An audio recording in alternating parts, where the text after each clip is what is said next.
आज मैं तुम्हें बताऊंगी कि मेरी जिंदगी का सबसे पहला कांड जो मुझे याद है, मैंने कौन सी उम्र में किया था, क्या किया था, उसके बारे में मैं आज तुम्हें बताऊंगी। लेकिन उससे पहले अगर आप लोग मेरे चैनल पर नए हैं तो मेरे चैनल को लाइक, सब्सक्राइब, शेयर और कमेंट करना बिल्कुल भी मत भूलना। और आप लोगों को अपनी जिंदगी का कौन सा कांड याद है जो आपने सबसे पहले किया था, आई मीन कौन सी एज से आपको अपना ध्यान आने लगा था कि वो चीजें आपको अभी भी याद है कि हाँ उस उम्र से मुझे चीजें याद है, मैंने ये चीजें की थी, ये चीजें की थी। मैंने 4 साल में की थी ये वाली बात जो आज मैं तुम्हें बताने वाली हूँ। तो आई मीन जब मैं 4 साल की थी मुझे तब से लेके अब तक की सारी बातें याद है, 4 साल से। तो तब से आ गया था दिमाग की क्या हो रहा है क्या नहीं हो रहा है। ठीक है, मैं कांडी। ओके, तो let's get start. So hi everyone, welcome back to my YouTube channel where things make sense with a lot of nonsense। तो बात कुछ ऐसी हुई कि हम गए कहीं घूमने। कहाँ घूमने? मेरे फादर के साथ हम गए कहीं 2 महीने कहीं घूमने के लिए गए। और चलो जगह का नाम भी बता ही देती हूँ। जिसका नाम आज अयोध्या है उसका नाम पहले होता था फैजाबाद। तो हम फैजाबाद गए थे 2 महीने के लिए रहने के लिए गए थे। तो उस टाइम में ट्रेन वैसी कुछ खास नहीं होती थी जितनी आज होती है। तो ट्रेन में गए थे हम। तो ट्रेन में उछल कूद करते हुए कभी यहाँ से वहाँ, कभी यहाँ से वहाँ, कभी यहाँ से वहाँ, लोगों से मांग मांग के खा रहे हैं, लोगों को तंग कर रहे हैं बहुत ज्यादा। तो उस टाइम से मुझे याद है कि हाँ मैंने ये सब कुछ किया था। तो क्या हुआ, मेन बात ये है कि जब हम वहां गए 2 महीने के लिए रहने के लिए, मेरे स्कूल की छुट्टियां थी 2 महीने की, समर वेकेशन उस टाइम 2 महीने की होती थी। ठीक है, पूरा जून पूरा जुलाई हिमाचल में छुट्टियां होती थी। तो हम गए वहां पे और मुझे मुझे याद है कि जो हमारा क्वार्टर होता था, आर्मी क्वार्टर था हमारा, जो हमारा क्वार्टर होता था उसके पीछे एक बहुत सुंदर सा पार्क होता था, बहुत बड़ा पार्क होता था। और लेकिन वहां पे एक चीज थी कि वहां पे ना बंदर इतने ज्यादा होते थे भाई साहब, इतने बड़े बड़े बंदर होते थे। और मैं तो वहां खेलती थी, मस्ती मारती थी। अब जो आर्मी क्वार्टर्स थे वहां पे और भी बहुत सारी फैमिलीज थी तो उनके बालक भी थे, ठीक है, लड़के लड़कियां सभी थे। तो मैं तो लड़कों का जीना हराम कर देती थी, इतना मुझे पता है। मैं लड़कों को पकड़ पकड़ के धोती थी, उनके पीछे भाग भाग के धोती थी उनको। और दूसरी चीज मुझे ये याद है कि हमारा किचन जो होता था, जो क्वार्टर है वो उसके पीछे वाली तरफ को होता था, मतलब ऐसे ऐसे होता था उसका। यहाँ सामने वाली तरफ को आंगन होता था, यहाँ क्वार्टर है और क्वार्टर के पीछे प्लेग्राउंड होता था जो जहाँ बहुत सारे झूले रहते थे। तो उस प्लेग्राउंड की तरफ को किचन रहता था हमारा। तो वहां का ना दरवाजा खुला रहता था कि ठीक है यहीं से ही आ रहे हैं, यहीं से ही जा रहे हैं। तो मेरी मम्मी जब भी अपने काम में लगी होती थी ना दिन में, तो मैं क्या करती थी, अपने सारे दोस्तों को बुलाती थी और किचन में लाइन में खड़ा करती थी। और किचन की ना शेल्फ भी इतनी बड़ी बड़ी होती थी, मतलब ठीक बड़ी होती थी किचन की शेल्फ। लेकिन मैं बहुत छोटी थी तो मैं बहुत उछलती कूदती रहती थी, मैं बहुत ज्यादा हाई जंप्स मारती थी भाई, इतने ज्यादा हाई जंप मारे ना मैंने गाँव में भी, अपने खेतों में इतने ज्यादा। पहाड़ी पहाड़ी पे क्या करती थी, पहले पूरी पहाड़ी की चोटी चढ़ूंगी, उस पे जितने खेत हैं वो सारे चढ़ूंगी और फिर बारी बारी छलांग मारूंगी दौड़ते हुए आके, एक खेत से टप्पा, फिर पूरा खेत दौड़ना, फिर दूसरे खेत से टप्पा, फिर पूरा खेत दौड़ना, फिर टप्पा। वो छोड़ो, वो बाद में बताऊंगी कभी। तो बात ये हुई कि मैं लाइन लगवा के खड़ा करती थी सभी बच्चों को वहां पे। और मम्मी ने रखे होते थे ड्राई फ्रूट्स, काजू बादाम किशमिश अखरोट।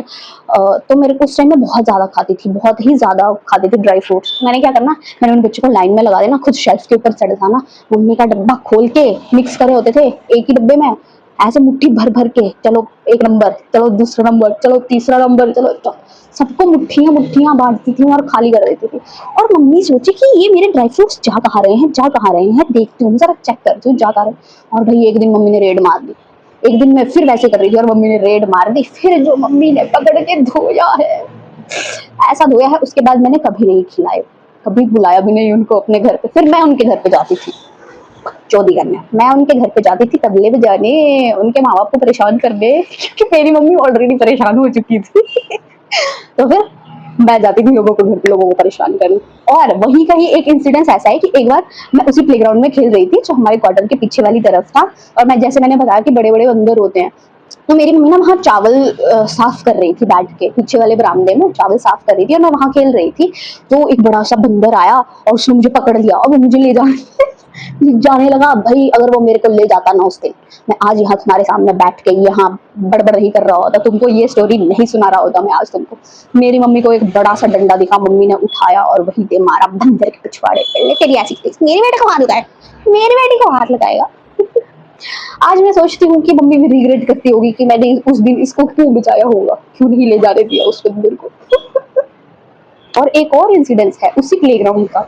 वहां में ना एक झूला होता था, वो बैठ के जिसपे झूलते हैं ना, सीसो नहीं, सीसो नहीं, सीसो नहीं है, सीसो तो वो दूसरा जिसके दोनों तरफ बैठते हैं। प्यार वो नहीं होता, स्विंग वाला झूला नहीं होता जिसपे बैठ के बच्चे ऐसे आगे पीछे घूमते, घूमते नहीं है, झूलते हैं ऐसे आगे पीछे, मुझे नहीं पता, मुझे नाम नहीं आ रहा है उसका, याद नहीं आ रहा है अभी। तो उस पे मैं बैठ के कभी नहीं झूली।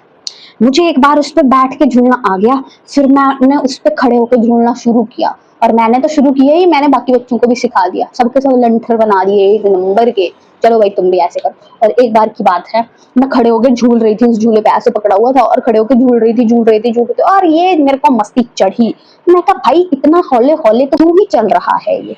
जब मैंने जोर लगाया अपनी टांगों के ऊपर थोड़ा ऐसे करके, ठीक है, आगे आगे पीछे किया उस झूले को, तो वो झूला मान लो यहाँ पे वो लोहे की तार है जिससे वो झूला अटैच है यहाँ नीचे को, तो पूरा ऐसे को जा रहा है, पूरा उस तार को छू रहा है बिल्कुल, मतलब हाफ सर्कल कंप्लीट हो रहा है। और मैंने 4-5 बार वो हाफ सर्कल कंप्लीट किया, 6 टाइम को पता क्या हुआ, वो हाफ सर्कल से वो फुल्ली सर्कल बन गया भाई वो झूलता हाफ सर्कल से वो पूरा टप्पा खा गया ऐसे को। और ऐसा 2 बार हुआ। और जैसे पहली बार हुआ ना ऐसा, पहली बार तो मैंने सारा वजन अपनी बाजुओं पे ले लिया और टांगे ढीली छोड़ दी, तो वो एक टप्पा निकल गया मुझसे, मैं नीचे नहीं गिरी। और जैसे ही दूसरे टप्पे की बारी आई ना, वैसे ही आधे रास्ते तक मैंने फिर दोबारा बाजुओं से संभाल लिया, लेकिन फिर मेरे बाजुओं में जान खत्म हो गई। और जैसे ही वो आधा टप्पा यहाँ से यहाँ तक नीचे आया, मैं दे धड़ाम करके मुंह के बल गिरी और माथा टेक दिया धरती माता को।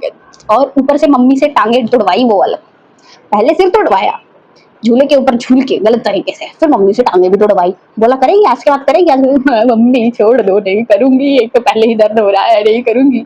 लेकिन मेरी वो दर्द ठीक होने के बाद, मेरा माथा सही होने के बाद फिर वैसे ही झूली। लेकिन फर्क सिर्फ इतना आ गया कि उसके बाद जब मैं झूलती थी ना, तो मेरे सर में ऐसे होता रहता था, फिर मैंने छोड़ दिया। अब तो मैं, पहले मैं बहुत ज्यादा झूले झूलती थी भाई, बहुत ज्यादा झूले झूलती थी मैं, पर अब धीरे धीरे लगता है बुढ़ापा आ गया है दोस्तों। तो अगर तुमने भी ऐसी कोई बकवास और मस्ती वाली हरकत की हो अपने बचपन में, जो तुम्हें याद हो, तुम 3 साल के थे, 4, 5, 6 साल के, जितने भी, जब भी तुम्हें याद था, तो तुम मुझे कमेंट करके जरूर बताना। मतलब क्या ही बकवास करते थे हम लोग बचपन में यार। बट मैं आज अगर इन चीजों को याद करती हूँ ना, तो मुझे तो बहुत मजा आता है कि यार मैंने कम से कम अपने बचपन में ये सारी चीजें, हरकतें तो की हैं। आजकल के बच्चे तो फोन में ही घुसे रहते हैं, जब देखो तब फोन में घुसे रहते हैं। वो बड़े होंगे तो उनको फोन के अलावा उनकी कोई और मेमोरी ही नहीं होगी भाई। मेरी इतनी सारी मेमोरीज है, इतने कॉल करवा के रखे हैं भाई तो मुझे कमेंट करके जरूर बताना। और अगर तुम इस ब्लॉग के लास्ट तक आ ही चुके हो, तो इस ब्लॉग को लाइक, शेयर, कमेंट जरूर कर देना, और मेरे चैनल को सब्सक्राइब भी कर लेना। और ऐसी ही अच्छी अच्छी स्टोरीज के लिए बने रहिए मेरे चैनल पे। मिलते हैं नेक्स्ट ब्लॉग में, बाय बाय।